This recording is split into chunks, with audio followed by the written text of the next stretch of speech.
I think this is going to be the last Q&A in the BetterHelp series. Thank you, BetterHelp, for sponsoring this video.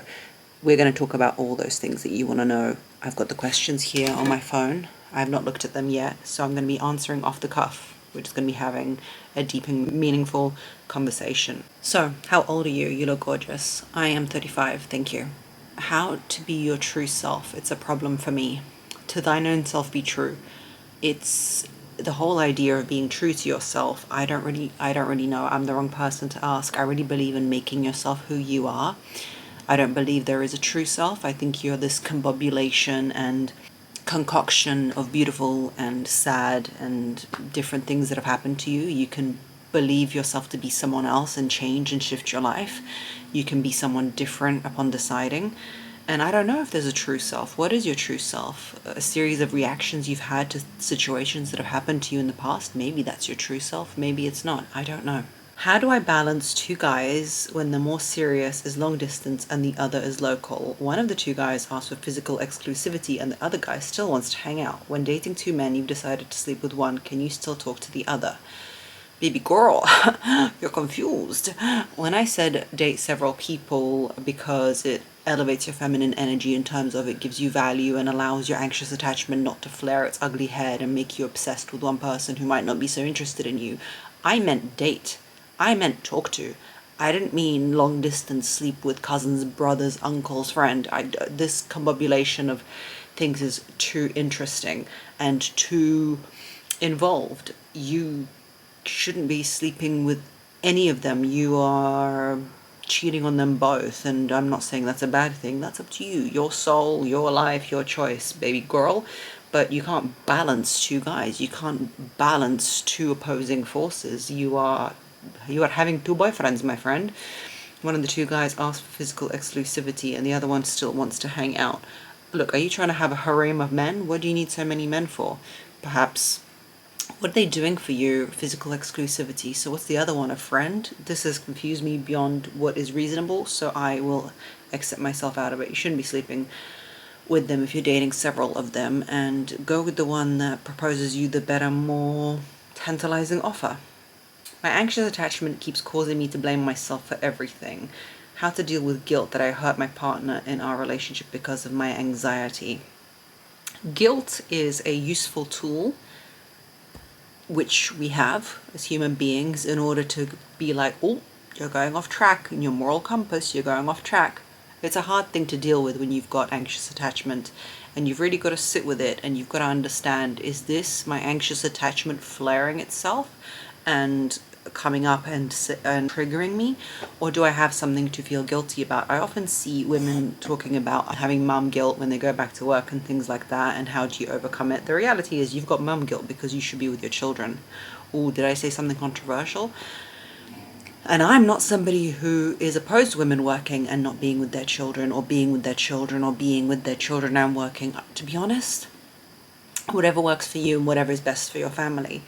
But guilt is alarming you in that situation, which isn't yours, but I'll get onto it, because your guilt is saying, and your body's saying, and your everything is saying, be with your child, be with your child, be with your child, because biologically we're meant to be with our child while it's an infant, right? So when we go back to work, because we want to or because we had to, and our guilt rears itself and we're like, oh, I feel guilty, well, that's just your natural human biology saying go be with your baby. Whether you should or shouldn't, that's a second question, and that is up to you to decide. But the fact that it is alarming you to go be with your baby doesn't mean that you should do it, but it means that guilt is a system which is designed that way. Now, some of us feel too much guilt. When we were children, we were told everything's our fault. We were told that because of us, everything is at the precipice of being either successful or unsuccessful. We've shamed our family, or we are not the good girl or good boy that we're meant to be. And we feel that we are shitty and everything is now ruined because of us. And often people with anxious attachment feels like they haven't, properly pleased the narcissist in their life or whoever made them feel shitty. So they feel this way. You are blaming yourself and you're feeling guilty, one of two reasons: because that's your natural guilt telling you that you've gone off compass, or because somebody made you feel bad in your childhood. therapy is a really good way. Actually, I wasn't even going to integrate my partner here, but it seems like a good space. Therapy is a good way to talk through this. You need to understand and hone whether this is real guilt and you need to work through it and not do these things anymore because it's not good for you and your soul, or if it's bullshit that's been put onto you from your past, from people who perhaps didn't have the best intentions for you. If you don't have a therapist, BetterHelp, the sponsor of this video, is a really good place to start. You don't have to physically go anywhere. You can do it online. You don't have to even physically talk to anyone. You can do it via the phone, messenger, whatever you want to do, or whichever way you want to talk to that person. If you don't like the person that they assign you, the therapist that they assign you once you go on the website, what can you do? You can, within around 48 hours, something like that, you can switch to another therapist, okay? It is a very streamlined, easy way to talk your way through a situation. And once you talk your way through a situation, you will understand whether it's your moral compass is a bit off, whether somebody put blame and guilt on you, where to go. Because we are, especially as women, creatures that need to talk things through, and therapy is a really, really good place to start. A lot of people's blocks are the financial aspect of it, or the physical aspect of it, or finding someone right, or going there. And I think BetterHelp is a really, really good option for you if you want to start therapy. So check it out. Go to betterhelp.com/margarita and get a special discount on your first month with BetterHelp. In my early 30s now and want to be married, what can I do? Should I lower my standard a bit? Okay. In my early 30s now, I want to be married. You haven't said if you want to have children or if you already have children. I created a podcast episode which is either coming out or has come out, it's number 74, about the myth of the high standard woman, because we're all talking about being a high value woman, high standards, high everything, high.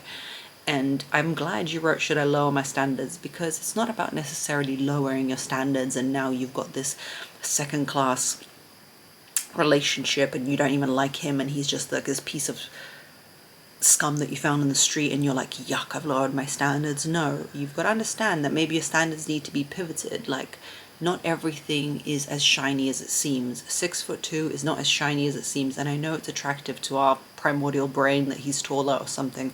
The job that you might want him to have might not be it. The personality traits. I'm a talker. I make my whole business from talking about my ideas. Do you think the man I'm married to likes to talk a lot?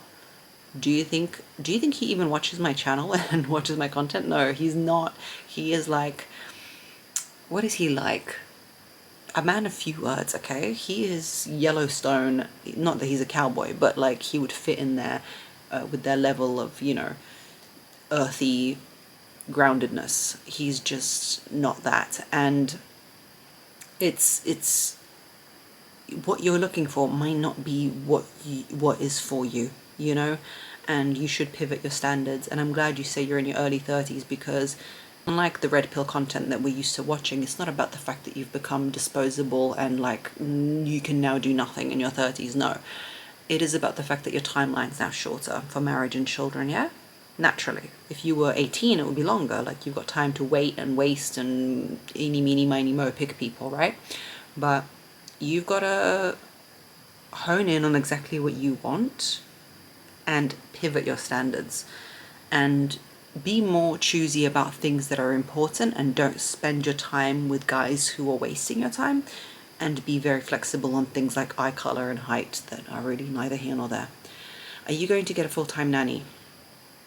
I've got a nanny who comes to me a couple of hours twice a week, which is why I can do this content, because I don't have family here that help me and things like that.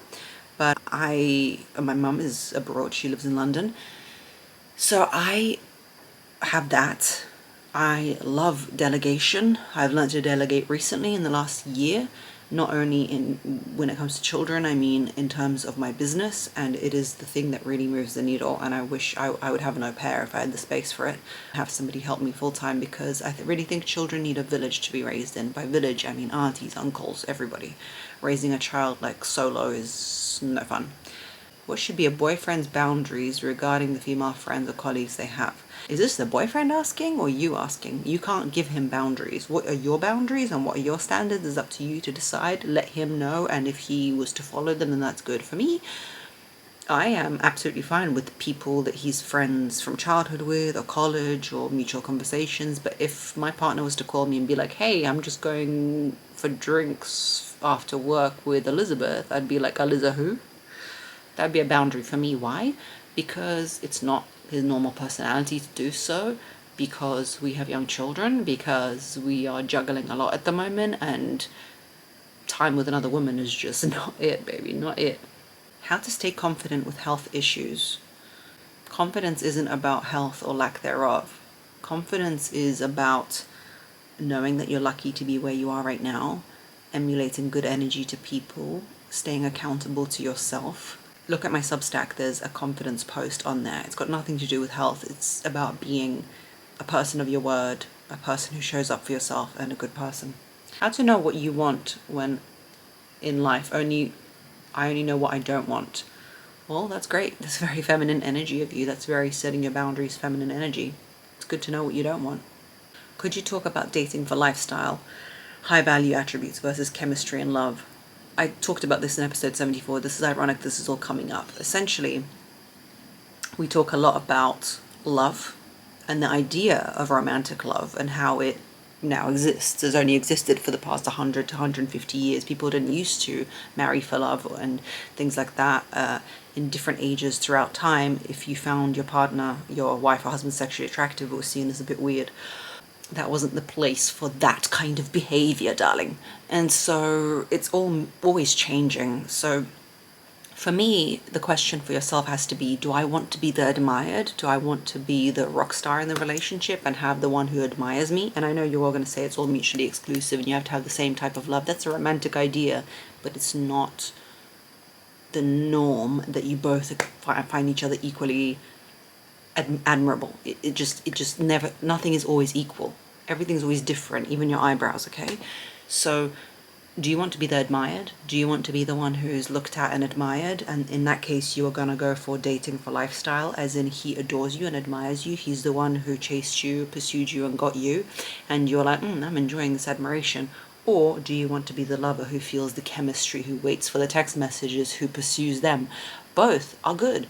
Both need to be decided on, what do you want to feel? Do you want to feel the lover, be pursuing somebody? Do you want to feel the love and the pursuit? Because there's two people in a relationship, and I'm telling you, one of you is the one waiting for the text messages and the other one's cozy and comfortable. That is just the way it is. And you might change sometimes in that relationship, but which one do you want to be? I aim to have a relationship, or I'd love to have one, for lifestyle, in terms of I chose this person because I really admire this person and I can be calm in the knowledge that they love me.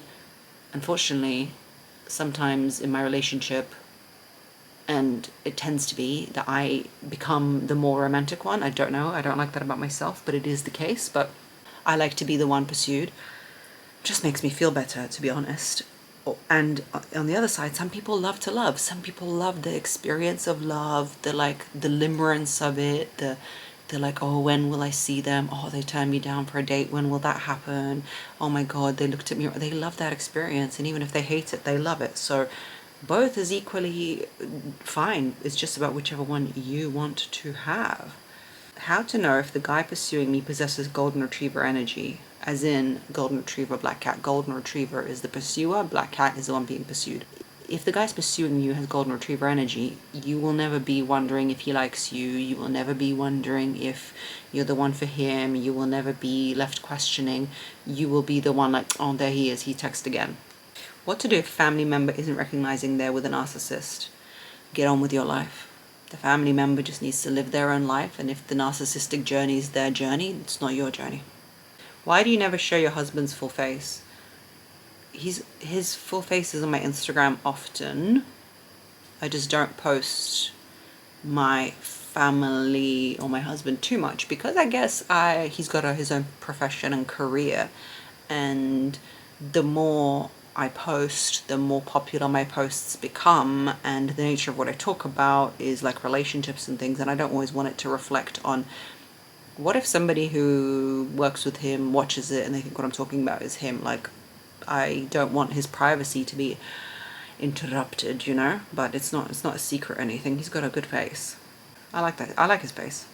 How can a woman provide emotional support to her man? The way you don't provide emotional support is the way that women love to provide emotional support, by following that person around. I mean, like, are you sure you're okay? I'll be waiting outside the bathroom. If you're not, I'm here for you. Let's talk about it. Come on, let's just get some food and talk about it. Let's sit face to face and talk. That's how women want emotional support. Even if when we're like, no, don't worry, but that's what we want. With a man, emotional support means leaving him alone, letting him process it. If he says he's fine, let him process it. Don't nag him into making it about you. Like, oh, you never share what you're feeling with me. Let's be more open and have a conversation, because now you made a problem where there was no problem and he needs to be dealing with something, and now you've made yourself and the relationship the problem. Making his life more streamlined and easy. If he's going through something difficult at work with his parents, whatever, make his life easier in terms of meals. Just, I don't mean meals and laundry, but I mean acts of services. Just make his life streamlined in other ways. And last but not least, believe in him.